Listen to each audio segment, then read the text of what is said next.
Australia is blessed with an abundance of natural resources, one that has underpinned our prosperity for nearly 200 years. Ever since the gold rush era of the 1800s to the development of Broken Hill, the Pilbara, the North West Shelf and the Queensland coal seam gas fields, massive investments have unlocked that wealth and created industries of world renown. They have created high-paying jobs, provided royalties and taxes to pay for public services, and helped make Australia strong and proud on the world stage. But local and overseas investors alike are increasingly being turned away from our great resources sector, and that costs Australians. It costs in lost jobs, lost opportunities, and lost revenues from corporations. The investors looking at opportunities here naturally hope that Australia will be at least as welcoming as other countries with similar resources, like, say, Canada or Argentina. But even more importantly, those considering putting billions of dollars into long-term projects are looking for certainty and stability. Unfortunately, when compared to similar jurisdictions, Australia is increasingly being viewed as hostile to those wanting to take risks, hostile to those wanting to invest capital, with governments that keep changing the rules of the game. This needs to change. That's why the IPA is publishing new research showing the extent of the problem, the 11 reasons why, and what we need to do to fix it. Investment in our resources sector is one of the best ways for Australia to generate wealth and opportunities for the future. It creates jobs, export income, energy security, government revenues, regional development, and critical minerals that we need. When investment leaves, opportunities leave with it. Our country can't afford for this to happen. This IPA report identifies the 11 key factors that drive investment decisions, the problems with each, and practical solutions to get our investment pipeline flowing again. It is a travesty that in Australia our power costs have more or less tripled in less than 20 years, and the supply of electricity is increasingly being interrupted. We're building a system with shortfalls that then require further investment, further costs in backup storage and generation systems. What we need is a secure, reliable, affordable electricity system that can supply the electricity and energy that is so desperately needed for the major resource projects. Net zero emissions. It makes for a great slogan, but in practice, net zero means net zero jobs. In pursuit of climate goals, not even shared by the world's big emitters, state and federal governments in Australia are imposing significant extra costs.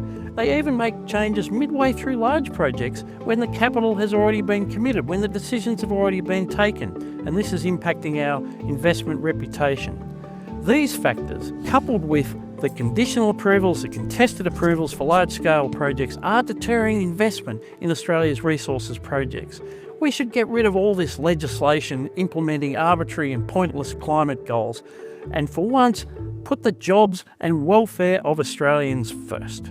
Labour productivity in this country is going backwards at a great rate of knots, and we're also seeing that days lost to industrial action are up by a third in just the last decade. The cooperative direct bargaining model that we had is being deliberately undermined. We need to get back to that enterprise bargaining model to free ourselves of the shackles imposed by the big unions, to rein in these right of entry laws that they have been using as industrial battering rams. It's a shocking situation that environmental approval times have blown out by 65% to nearly 4 years on average, and sometimes much longer, which means potential investors are missing the windows of opportunities, taking their capital elsewhere, and Australians are missing out on the investment and jobs that could have come with those projects. We need a drastic reduction in red tape in Australia and a single coordinated approvals pathway that sees governments facilitate rather than block major investments. Just in the first 20 years of this century, 28 major resources projects worth $65 billion were delayed because of legal challenges to government approvals based on the most tenuous of environmental objections. We know this is tenuous because 94% of the challenged projects went ahead with only minor changes. The legal action was just a delaying tactic on the part of well-funded activists, which is why we call it lawfare. It's time to repeal Section 487 of the EPBC Act and similar laws to stop these frivolous claims and keep out parties from our courts who have no actual skin in the game. Australians expect that major resource projects will provide significant taxes and royalties, and the good news is that they already do. Just like any businesses, initial expenditure is tax deductible, but once the project becomes net positive, the tax yield only increases. But in Australia at the moment, with all these recent tax increases, we risk moving beyond the optimum level of taxation to a level which pushes investors into the arms of our competitors. Australia's corporate tax rate is already higher than the OECD average and well above the United States rate.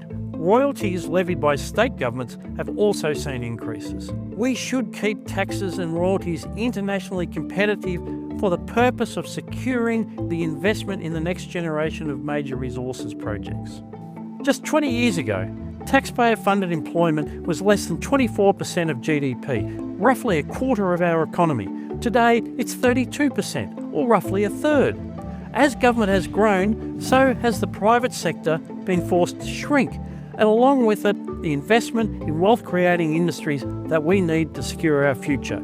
Australia is now stuck in a cycle of growing deficits and rising public infrastructure costs, which are competing with the private sector for labour, materials and finance. It is time for governments to reduce their wasteful spending and unleash the wealth-producing engine of the economy, which is the private sector. Since we came out of COVID, net overseas migration has risen to a rate that is now 4 times the historic level that applied in the 60 years following World War II. Economic output has grown, sure, but output per worker has fallen in 10 of the last 15 quarters. Making things worse, this population growth is outpacing dwelling completions and the rollout of infrastructure. The skilled worker program has been manipulated. The migration program should help, not hinder major investments. And the focus should be on people and housing in the regions, especially to facilitate the desperately needed major projects. Sovereign risk. You may have heard of it. It's the idea that the government, the sovereign, can just change the rules without warning in a capricious way, which means that if you're an investor or a business, you don't get a chance to earn back the money that you actually put in, let alone make a legitimate profit. Australia, in its proud history, has always had a great reputation, a low rating for sovereign risk. We've always had clear, simple, stable rules, and we've always paid our debts. But what we're seeing now is chopping and changing to tax and environmental rules and all other factors of government. Incredible delays, and that is putting our reputation as a low sovereign risk country at risk. It is time for an all-of-government commitment to facilitating investment and restoring our reputation as a country with low sovereign risk that is a destination for investment to create jobs and wealth for Australians.